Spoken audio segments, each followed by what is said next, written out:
Um, Hello, I am Vassili Schedrin. I teach Jewish history at Queen's University, and I'm also director of Russian and Eastern European Studies Network at Queen's, the interdisciplinary group that connect faculty and grad students and undergrad students who are interested in the region of Eastern Europe and all the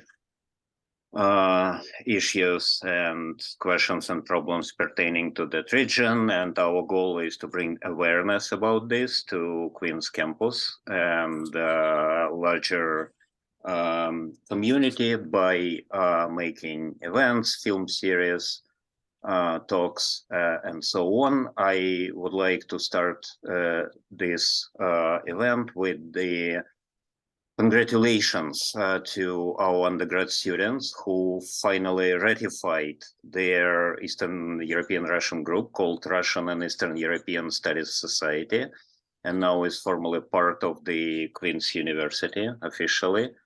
Congratulations. And as a larger group, REES, as we call ourselves by our abbreviation, just celebrated our 5th birthday. We started in 2018. Hard to believe, but we alive and thriving and growing.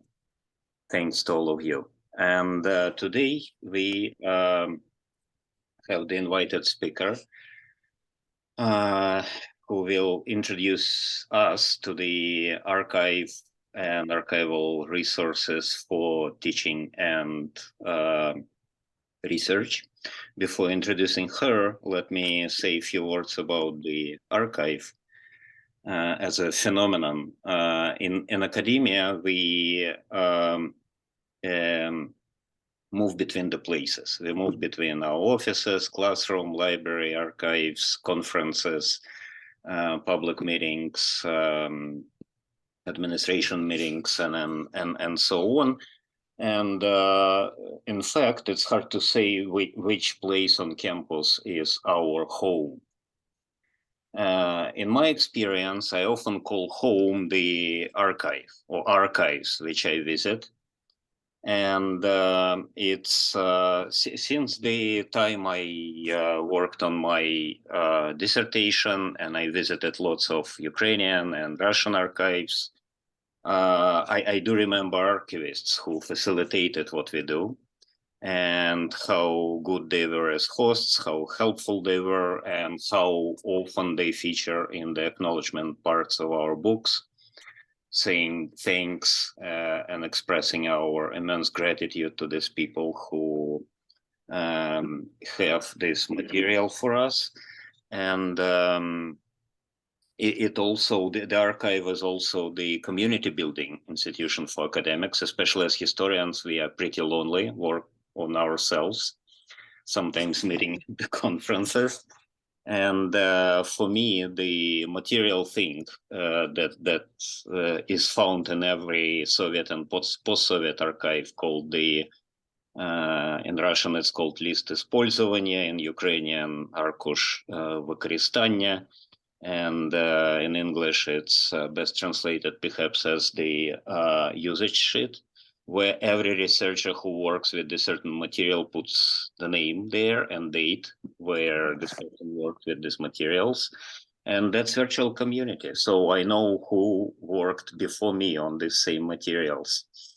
And this is how it's created. It's immaterial, but very important for us. And so this is why I call this place home. Everything changed, many things changed after the COVID and especially after the war, especially with the Soviet, post-Soviet archives. So, but I found a new home without travel at the Blavatnik archive that has many documents related to my topic and maybe not directly related to my topic of research, but I actively use them in teaching. They have very welcoming staff who helps not only me, but my students with work, engaging them with what we historians do. I start with this expression of gratitude to Julia as the host of this wonderful institution, Blavatnik Archive. So formally, Julia Chervinsky, director of Blavatnik Archive. And then our program for today is that Julia will give us an overview of the archive's resources and tools, with special focus on teaching and research. Then I will take the floor and speak about my experience of teaching using the Blavatnik Archive materials. And then we'll have plenty of time for questions and comments. Thank you. And Julia, you're most welcome. Thank you so much. Thank you so much, Professor Schedrin, for inviting me. I was all ready to go. I'm very organized here to go into robot mode to share with you as much as possible about the archive, but then you threw me off with all that praise. So now I'm trying to just sort of collect the organized structure. Thank you. I really, really, really appreciate it. And we love working with you. I'm going to share my screen. So I don't have a PowerPoint presentation or anything like that. And I'm going to navigate the website to the digital archive as I talk about it, so that we can sort of go through it together. And again, as Professor Schedrin introduced, I will give an overview to the collections, walk through some of the different ways to access those collections, then share with you just a little bit about some of our research and public programs that we are doing. And so started in 2005. This is when it was founded, and really it was founded as someone persuaded, sort of this, behind the scenes, Len Blavatnik, who's a businessman and philanthropist, to acquire a collection of Judaica posters. There were 74 of them, and 10,000 Judaica postcards, because, and really kind of setting the reason he did acquire it because it reflects his interest in heritage. He's originally from Eastern Europe, and in history. And so this is where the collection began in 2005 with basically 10,000 items. We have been growing since, and we continue to grow. Today, we're about 120,000 individual items, which of course are made of different types, such as postcards, photographs, testimonies, diaries, documents, and so forth. About 120,000 items, predominantly focused on modern Jewish history, World War I, World War II, and Soviet Russia. And so that basically spans late 1800s through the 20th century, Eastern, Western Europe, Middle East, North America. There's definitely other things in the collections, but that's predominantly sort of what the focus is on. And so while eclectic overall, we're interested in primary sources that reflect history and experience not captured by other institutions, either by subject matter or medium. So just to give you an example, as I mentioned, the 10,000 Judaica postcards that sort of started the collections. I think at the moment that's probably the vast majority of our holdings. Not Judaica, but postcards, because we felt it was a medium that was not necessarily really looked at in research by scholars. And we thought it really captured just so many different diverse angles of history through popular culture, material culture, and capturing the messages. So in all, right now on our website, there's about 10,664,000 postcards that are in different sort of collections and subject matters. So again, postcards just represent a medium that we thought was not necessarily captured by other institutions as a primary source. An example of a subject matter where we thought, again, was not necessarily captured is a project that we began in 2006 because accidentally or non-accidentally, in the first acquisition, we realized there were some letters that were from the front, postcards from the front that were sent during World War II that were sent to and from the front. There was nothing Jewish about them except for the name of the recipient or the sender, and realized this was a chapter in history that was not captured by other institutions. The experience, role, history of Jewish soldiers who fought in the Soviet Red Armed Forces during World War II. And so we set about this project of, we went to 11 different countries. We video recorded 1,200 testimonies, interviews with veterans, trying to reflect where they originally came from and where they are today. We missed, very sadly, some key locations, such as Poland. However, we do have some interviews with people who originally are from Poland, whether they were recorded in Israel or in America or so forth.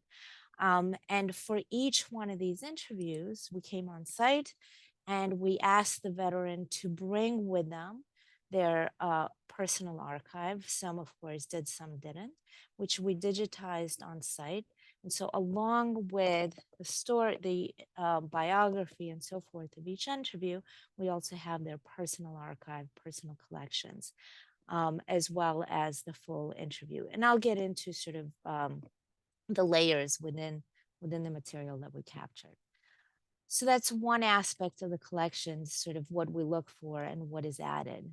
Another one is we're interested in something that tells a full story. And that can take many different forms. So for example, we have a collection and yeah, sorry, as I start jumping around, don't let me. Nobody's here to stop me. So for example, we have a collection of World War I postcards that has nothing to do with Jewish history, Russian history, but it's 52,000 total postcards. Over half of them are written, they have written messages. They are in German. Only 1,500 of them are currently digitized and online. But that tells a complete story through postcards of World War I. And you can see them by clicking on what's online, you can see all the ones that are there.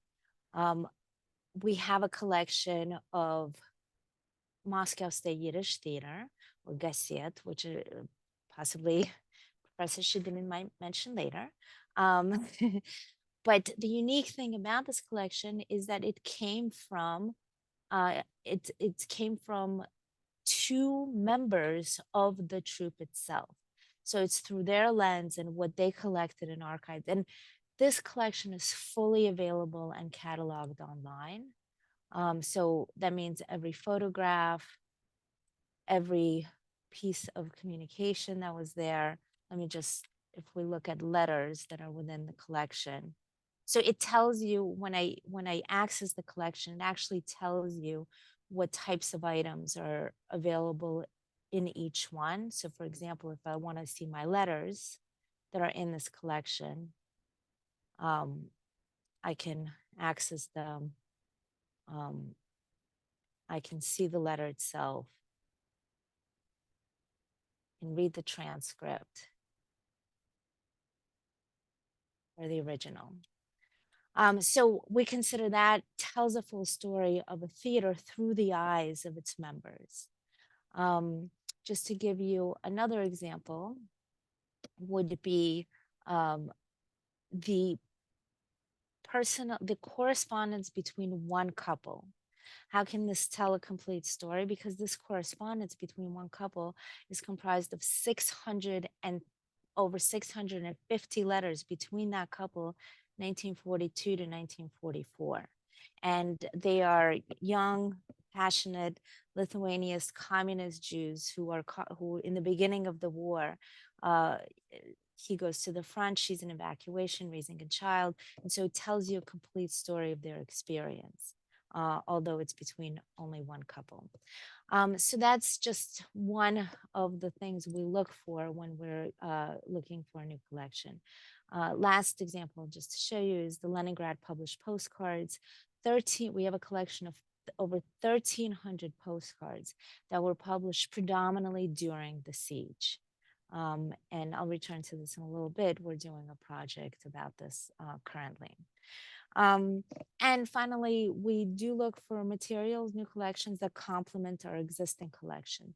So, as I mentioned, the Moscow State Yiddish Theater, because this is a growing subject for us, and thus we're adding very excitedly more materials that are coming from private sort of heritage individuals related to this incredible person.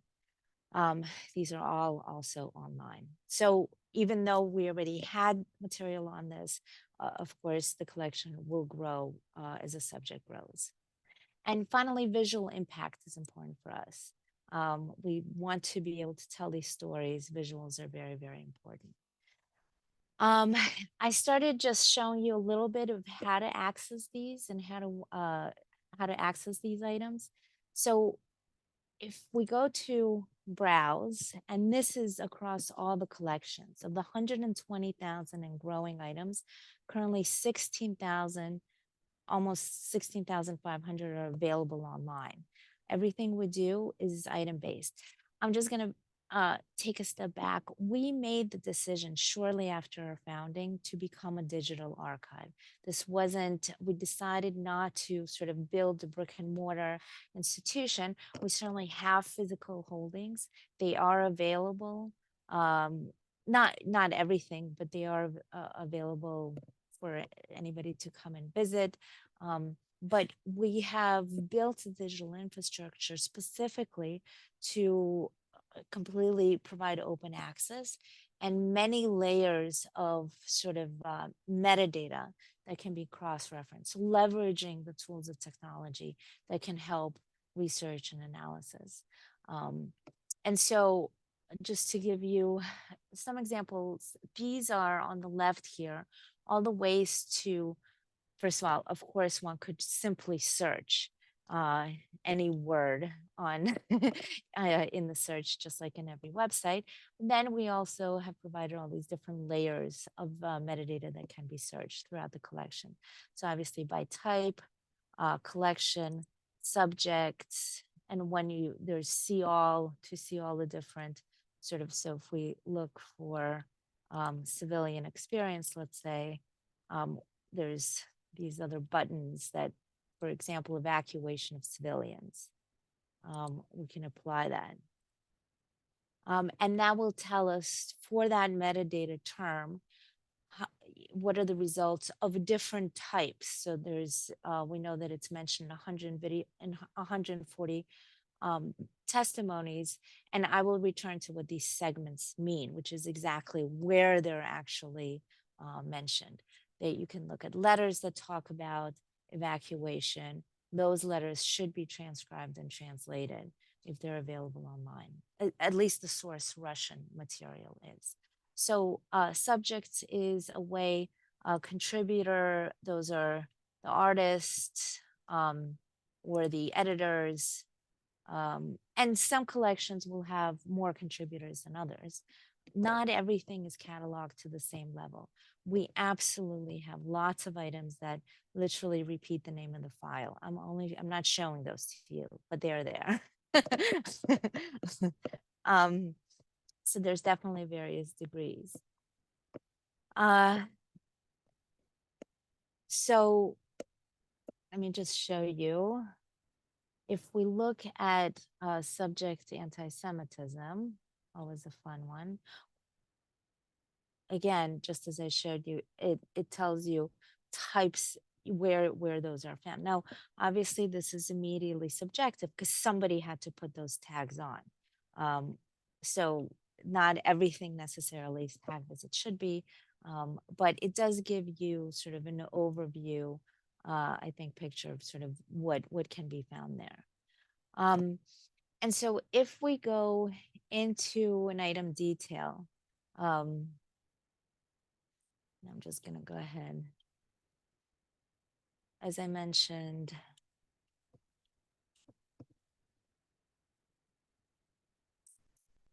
we use something called IIIF, which allows you to zoom very deeply, as deeply as possible. And so in this case, there's no transcript. but there's metadata, and metadata goes across the collections. Once you find something, you can see everything else that is tagged with the same information. But for every item that we have, basically there is the title, there is the image or multi-page image description.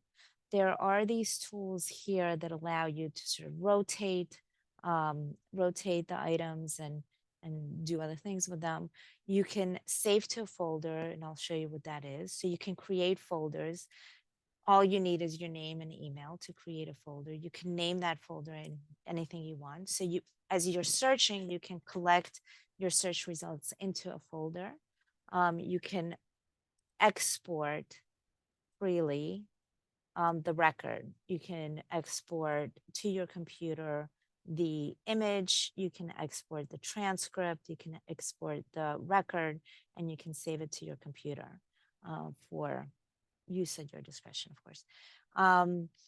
And when transcripts and so forth are available, they would be over here. So for example, let me just show you again, MSYT. Yeah. In this case, this was a letter. This one has it. Again, you can zoom it. This one has a transcript, both the English, both the original. You can export it into a PDF. Okay. The only differences with two longer formats of material that we have, which is the interview and the diary. So I'm going to show you one of my favorite. They're all my favorite, of course. I would never say one is my favorite because that would be terrible. But Pavel Elkinson, who we interviewed in Zaporozhye, I believe in 2009. He had his own personal archive. He has an incredible he has an incredible story. But so here is his full video, full testimony. Our testimonies are divided into segments because we created a way for each segment to have some meaningful metadata to it. So you can see an index of the segment. You can play the entire interview. You can see a segment of the index of the interview. And you can, play it or read the transcript. And of course, what are the subject and the places metadata in each segment. And you can read just that transcript or the entire transcript, which you can also export into PDF form for your convenience. And you can see it in original. Again, any touch means some sort of, subjective. So could some words be missed? Absolutely. But we certainly did our best. So the video and the diaries are the ones that include segments, and he has a tremendous diary that actually starts as he's crossing the Soviet border into foreign territory in 1944, where he actually says, yeah, these are not the best conditions for tourism, but it's still interesting, and records, I mean, it's just an incredible diary. So again, you can see every page. You can pick a page, and you can see here also is an index. In the way we treat diaries, it's diary entrance by date. That would be the segment. Whereas in the interview, a segment, the interview is kind of broken into, I mean, this is subjective, but some sort of semblance of a story. He's talking about an injury here, or he's talking about how he got his award here. The diaries are broken up by dates. And of course, you can read the whole transcript just like you could with the interview. And so I mentioned the folders that you can create. Just to show you, there is a function here. When you're doing your search, there's two little buttons under each item. One button is to save. So for example, if we return, if I just type in evacuation, I really seem to be grabbing onto that one today. And I want to save let's say this. Oh, I have to create an account or log in. Here, I'm just going to log in. Sorry, I thought I did. I failed to log in. So it asks me where I want to save to. And then I can go back to that folder and access my saved materials. So my folders, and it will appear in the folder that I saved. There they are. Okay. Now the other button, which is even more fun, is the compare button. So as I mentioned, we use this technology, IIIF, for image delivery. And I can select, let's say I want to see these images side by side. And you can do this actually with,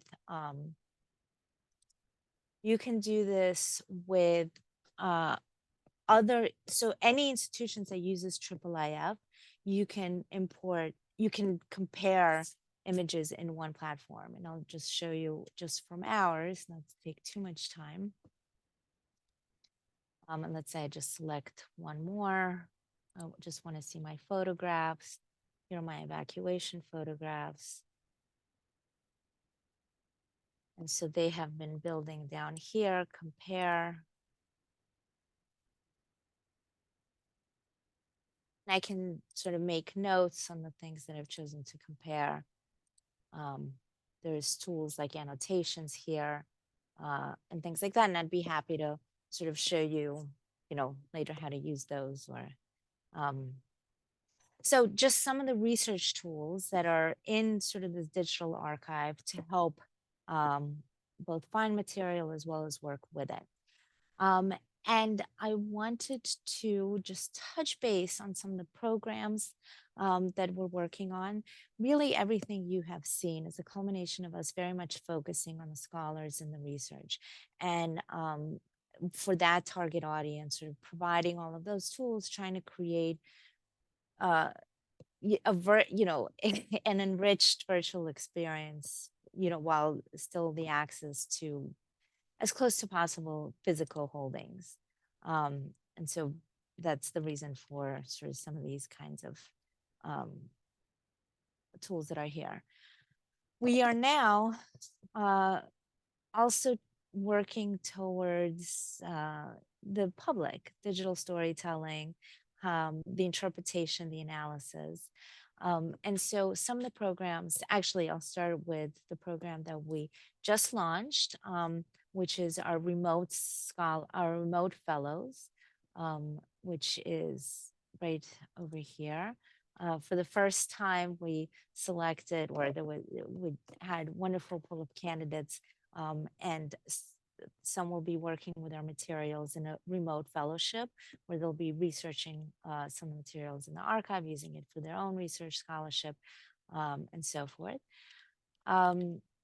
We have done some, and we continue to do small exhibits or travel exhibits or temporary exhibits. So for example, we have one coming up. It's called Idealizing Zion at the Center for Jewish History. And basically this is the vision. So as I mentioned, sort of a lot of our material is very visual. The vision, as the ideal vision of Zionism in the early 1900s, as it was presented in postcards in Europe, Western, Eastern Europe, and in Middle East. So so basically focusing on agriculture, architecture, the new built environment, working the land, and self-defense. So in a small way, the exhibit will tell that story. An exciting sort of, one of the things is we very, very much are dedicated with public programs is to work with the scholars on we're not the interpreters, we're not the scholars.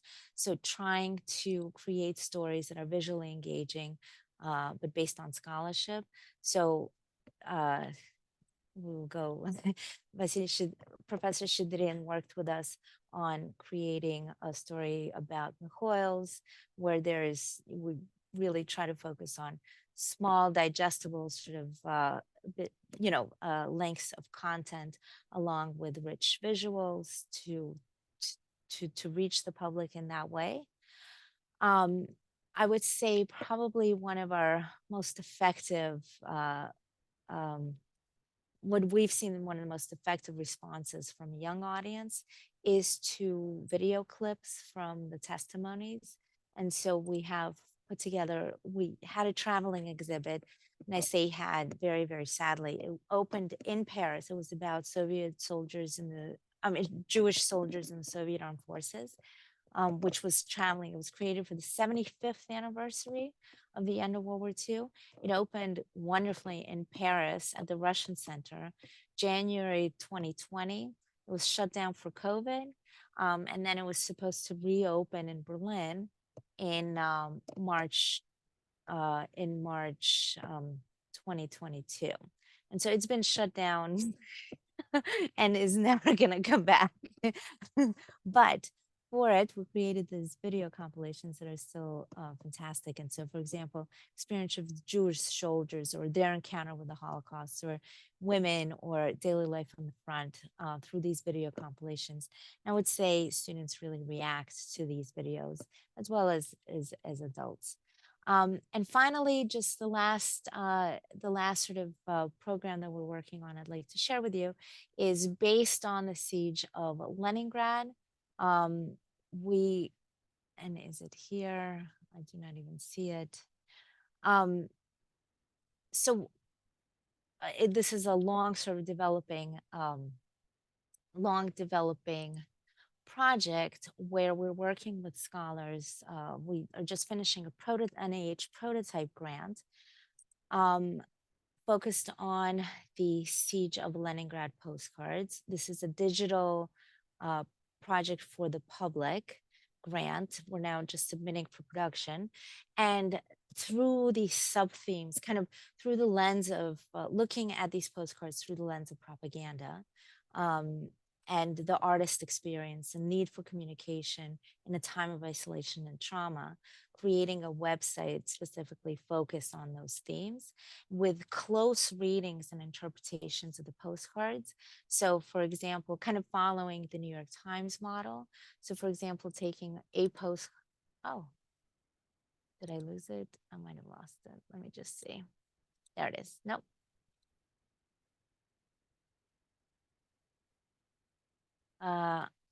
So for example, I might find it and just share it with you for a second, or maybe after, here it is. Taking a postcard and giving sort of the context around it. We presented this in a couple of classrooms. So kind of, what do you see here? It's this idyllic fairy tale image that, there's birds, there's these women wearing a bonnet, I don't even know how to pronounce it. It doesn't look like there's war raging. Meanwhile, this is produced in, I think, November, October 1941 in Leningrad. So kind of then taking it apart, what is happening around this time. This is just a little bit, but then coming back to this image, and what do we actually see here? What are the clues of what might be going on? The centrality of the letter. What is this person, delivering with the cane? The image of a military person here on the wall. So sort of taking it apart, finally getting to the caption on the back, and your only clue, about a soldier over here. And then going through who the artist is, Kuznetsov, a children's, one of the most famous children's illustrators of the time. And the look of these figures, which is like the toys that were actually created in the hometown where he came from and where his beloved, there's that connection to kind of, most importantly, encouragement of correspondence and reminder to the soldiers of what they might be protecting, this idyllic vision of their home. So yeah, these are some of the projects that we're working on, and a little bit about the archive. I know I just raced through a lot of that, but I want to make sure to leave time for Vassili, from Professor Schedrin, and then to answer questions.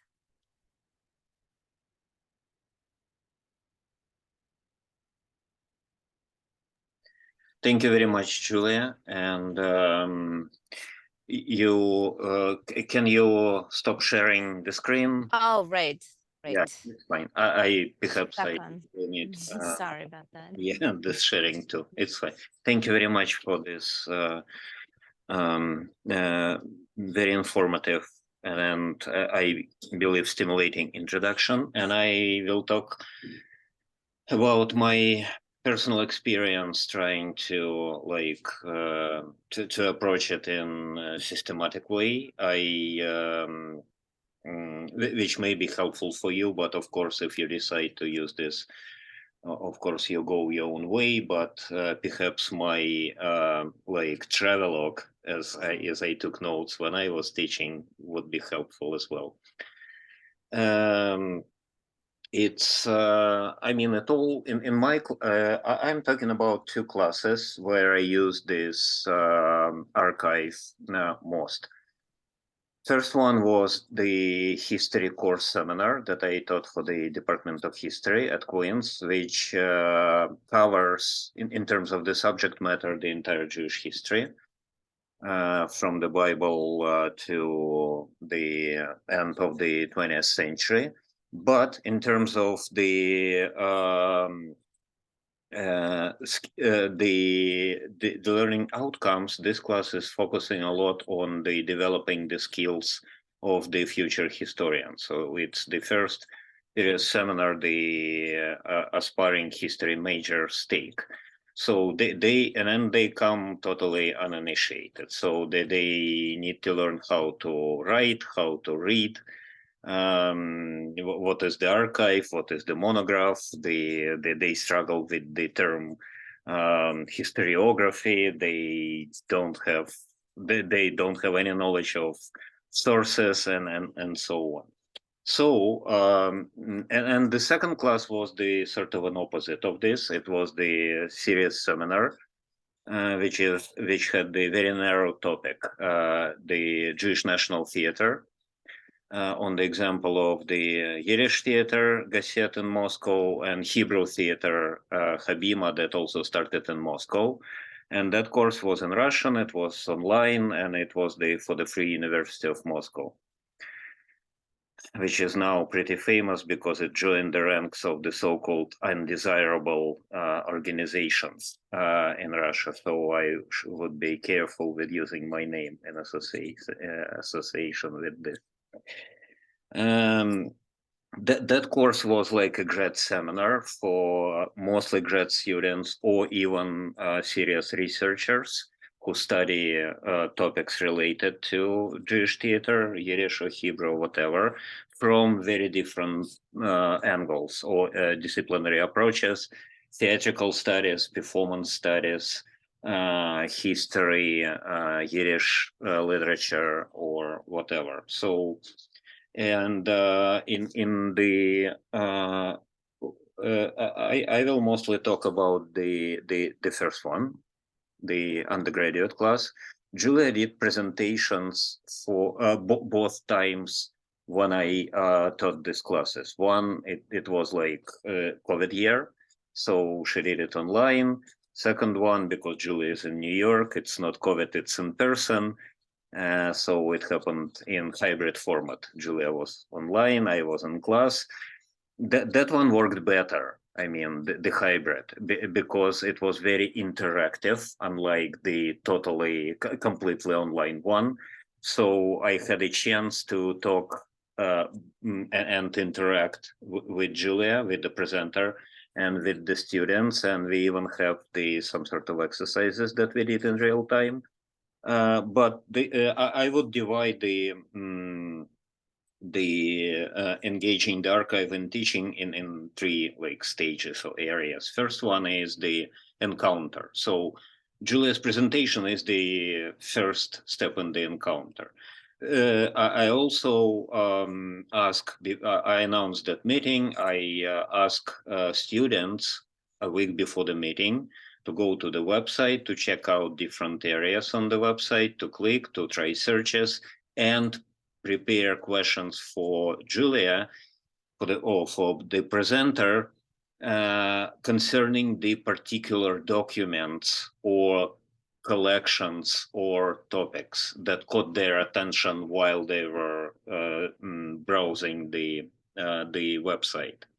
And it worked very well. So it works for the engagement. It works as perhaps the first material connection between this beginning history class and the academic discipline of history. Textbook, source book, lecture, even seminar is one thing. Archive is the real thing. It's very material. So, and in this encounter, the catalog that I found out most of the students didn't use even in the library context, works well. I can also speak to them as the archivist by training. I can speak to them about not only using the catalog, but creating the catalog as a cataloger. So they, for the first time, they encounter this archival stuff as objects, and how these objects serve as sources, how to search them, how to make use of them. What tools the archive gives them. Then starting from familiarizing them with the structure of their archive and the documents and other objects, we move on to encounter with the research process and looking at how they can find a good topic using the archive, and how they find the context for using the archive for the topic they already choose. Finally, the very good example is the content called stories on the Blavatnik archive website. Let me just share the screen briefly. You've seen one of the stories, but I want you to pay attention to the particular features of the stories. So it's okay. Sorry.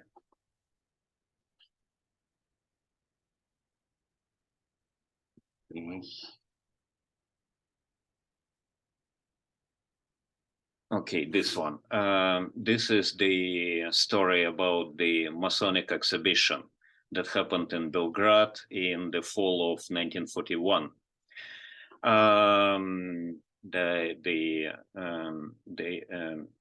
Prepared by the Nazi propaganda organs in Nazi Germany, together with the Nazi sympathizers in Serbia.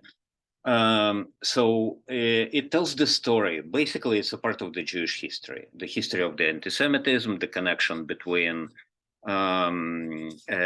Jews and Masons, about the protocols of Elders of Zion, the basic knowledge that you're supposed to have when you study Jewish history, especially anti-Semitism in modern era. And the story is just the story. It mentions certain people, certain events, and it has the illustrations. If they are coming from the archival collection, it has the description and full reference. And it also uses the sources. So when it comes to the discussion of the protocols of Elders of Zion, it has a translated excerpts from the protocols that's relevant to the exhibits which are presented in this collection, and to other parts of the Blavatnik archive. So this is how the story, this is how the documents are connected to for students in the process of writing history. This is what they do. They find sources. They try to hear voices from their sources. They studied them in context. They put them together, and this is the history they write. The second stage area is the study, and after the first encounter comes study. So how you study these documents, and in this, there are two main sub areas, especially specifically related to the Blavatnik archive. So the website has two kinds of content. First is non-curated content, which is the basics, like the collections, the catalog, your search that you can do, and curated content that can help you to make sense of non-curated content. So you overwhelmed, such as by the sheer size of the collection of the First World War postcards, 15,000. Just think about it. You can narrow down them. You can read a story about them. You can put them in the context on the same website. So you have these illuminated stories with integrated primary sources with links to the collections, with links to the actual things. The search tool on the website is amazing. So it's on par with the best search engines for all the major library and archival collections. So non-curated content is to explore on their own. Curated content is helping them. It's not defining aids exactly, but for historians, it's a very good illustration of how the history is written based on the primary sources. The third area after study is research. So for some of my students, search and then curated content, non-curated content was their guidance in finding good topics. Because when you do search, you may have questions, and those questions, because it's organized by the archival search tools and structure, could be, even for them, uninitiated historians, enable them to ask the good questions historians can ask, and or historians supposed to ask, such as not who killed Mikhoels, but why the Soviet Union allowed Jewish theater, why Jewish theater existed for 30 years, why it was so rewarded, celebrated, publicized, and so on. Then it provides the very good comparative tools. So I don't need to explain students how I work. I can show them online. The context aid, descriptions of the items, which are very good, including these transcripts and indices, metadata, subject headings, and so on, are very helpful, and the stories. Finally, the one final aspect in the research stage is the motivation for the students. Lots of the content at the Blavatnik archive is could be classified as ephemera. So, pieces of paper, scraps, and the idea is what historians do to find meaning and value in those scraps. These are the pieces of history. This is a pieces of mosaic that you put together. So, and I emphasize to my students, if you use these documents, you are first to use them. You're doing pioneering work. No one used them before you. For some of them, it's a great motivation. I'm done with theoretical stuff, then courses and students. Okay. Okay. Let's see. I had in undergrad courses, I had a total of 35 students. In this grad course, I have a total of 13 students. 5 out of those 35 chosen the primary sources and topics that they found on the Blavatnik archive website for their final papers. And these are great topics. And for them, they were personally motivated. Well, one popular topic, but also in a way polished in academic way through the structure and presentation of the archival material. Julia mentioned that young people are fascinated by these interviews by the Jewish war veterans, but how it transformed into topics. Two students chosen the motivation of the Jews involved in military resistance to the Nazis, to the Holocaust, which is not very common during the Holocaust. So the picture of the Holocaust gives us very different statistics.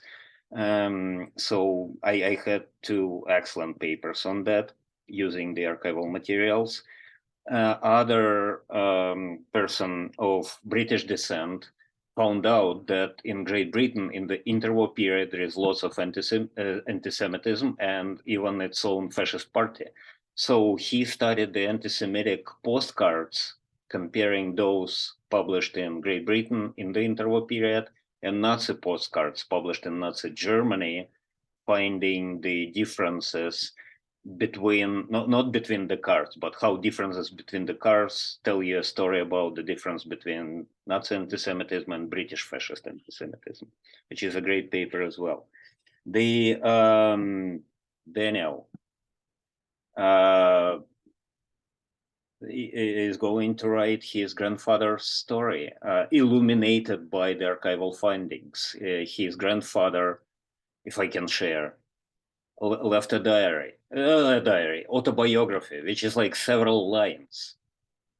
And then the several lines could become a history using the archive. Finally, my student from the Jewish National Theater seminar got interested in particularly the pieces of ephemera, like lots of them, hundreds and hundreds of the newspaper clippings about the Soviet Yiddish theater performance tour in Germany, written by the leading German critics. So this material is lost.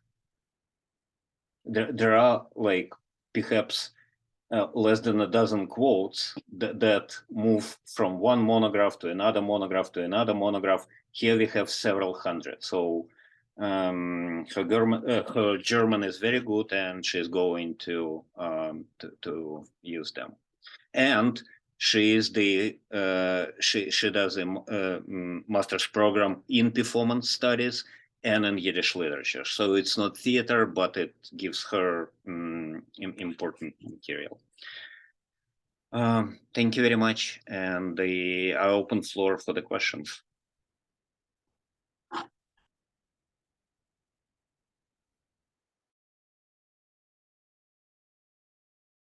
Please, Rebecca. Thank you both. This was wonderful to get a real walkthrough of the archive, and it's an amazing resource that I'm appreciating even more now, having been sort of walked through it, all of the work that has gone into digitizing, translating, tagging. This is definitely something I'm going to be using in my classes next year.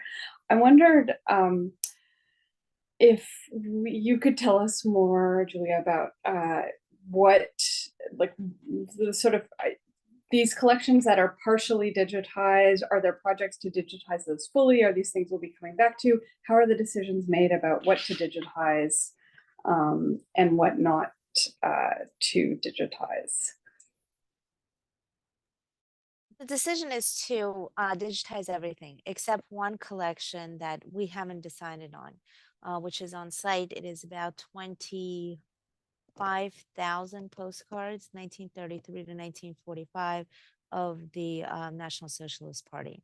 So we're just not sure if that's going to sort of follow suit on our open access. I mean, you know, there's nothing grotesque in it except for these lovely, wonderful images of, you know, Hitler like in hospitals supporting children. So we just feel like that's one thing we want to potentially prevent from misinterpretation, but we're not sure. Otherwise, certainly the commitment And I say that because when we decide to acquire, and that's done in different ways, a collection, we're doing that with a commitment that that is going to be open to the public, which means many stages. Digitization is not enough. It is now sort of all these other layers. Again, we're not sort of the New York Public Library, the Library of Congress, where it's millions of things, the National Israel Library, they are growing, but the infrastructure is in place. Now, the Veteran Testimony Project, right now, only about 250 or 260 of the full testimonies are live and available out of the 1,200. I think there's about 200. And that's just an ongoing process. It's just, that's sort of our longest. Some of the other collections like Siege of Leningrad, because this was an ongoing project, that's completely completed. Because we've been working, Professor Schedrin, all of our collections that are, so it's a mix of why as we go on and as new collections come in. We do have some new ones coming in. The challenge with World War I project, on top of everything, just we are a very small staff. We are a very small staff. So the World War I postcard collection is a big challenge for us because we don't have the source language in-house capacity. And I'm not saying we're doing everything in-house. We've certainly looked at some of the automated features, which we haven't adopted. We've decided not to yet, and handwritten, you sort of don't have that. So it's a mix of factors. There's some projects that are already ongoing. There's some that are just so much more manageable. We know how to sort of address them. But certainly the commitment is that everything that we are acquiring, and it does start right away. We do want to start sharing right away, whatever collections that we have. I think I failed to answer in an organized way, but it is a work in progress for sure, especially as new things come in. Thank you, Julia. Other questions? Sven? If I may, so thanks so much to both of you. And I think I have a lot of questions, but the main question is for you, Julia. By the way, when it comes to German language sources, just contact me. I have very good connections to the German Historical Institute in Washington. And they have contacts to the Horner Library in Philadelphia and so on. So there are a lot of projects going on when it comes to communication and digitization, digital humanities. There's really a lot of things are going on at the moment. So if this could be helpful, just reach out to me through Vassili. My main question, and again, I have a couple of them, but my main question is about representation. So how do those artifacts and objects end up in your archive? Can you tell us a little bit about the strategies? Because basically for us as historians, so we are grateful for any collection that is out there, and the projects you described, the Leningrad project and so on. This is amazing. But how did this material end up in your archive? And the other question that is directly linked to it, what is not represented? Because it didn't end up in your archive. So, and again, this is kind of a very, let's say, basic question for us as historians. We are extremely grateful for such a collection, but it's always coming with the question, okay, what's not in there because of the strategies, how you acquire your material, how you get it. So can you talk a little bit more about this? I'd love to, absolutely. And indeed, when presenting to the classroom, it's the exact same question that the students ask, how did it get there? And that makes, all the sense that it comes up. Different ways, for sure. These collections have come to us in different ways. As I said, literally, the first one, someone persuaded Mr. Blavatnik to buy 10,000 postcards and 74 posters because he should care about Jewish history. That's where it started. That was one collection. So there is sort of these different worlds that we are dealing with, which are growing as we are around longer, as we meet new people, more people, as our network grows a little bit. A lot of these collections come from a postcard dealer or postcard dealers or ephemera dealers. So it's this other world where they are not looking at primary sources in any way. It's about sort of value, but but it's not fine art value. It's a completely different world where someone's at, is a enthusiast in postcards, and Judaica postcards have their own sort of sections of stuff that they collect, whether it's it's these 10 topics, or World War I is another 20 topics. There's everything from mustaches to bathrooms in the trenches to rats, big section on rats that are represented in these postcards. So it's a whole other world. These were acquired from these postcard dealers and collectors that completely, are, again, I'm just going to keep saying the word different world. The Veteran Testimony Project was a project. We went and sought out. And when I present to classrooms, I say, ask the question, like if you look at these collections, what questions should you ask?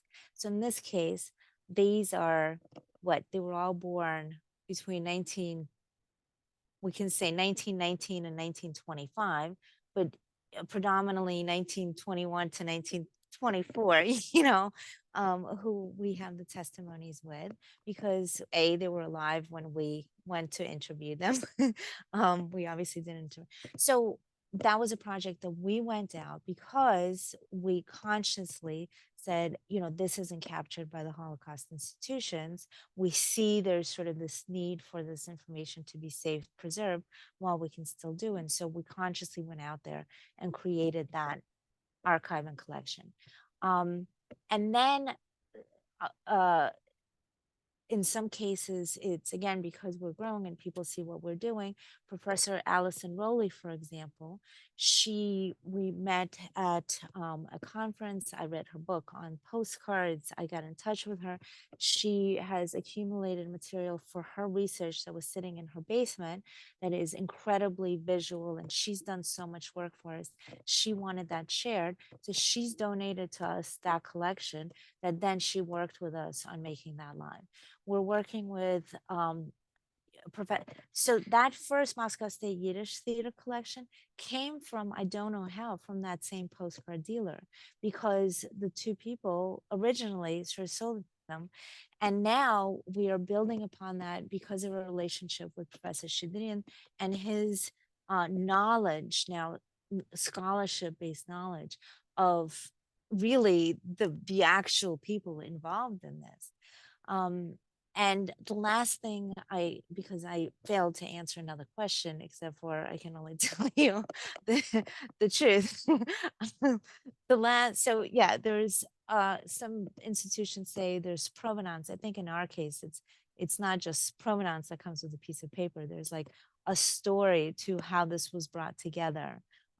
That we feel is important as a whole to preserve and to share for scholarship, because otherwise it will not be preserved. Talking about what is missing.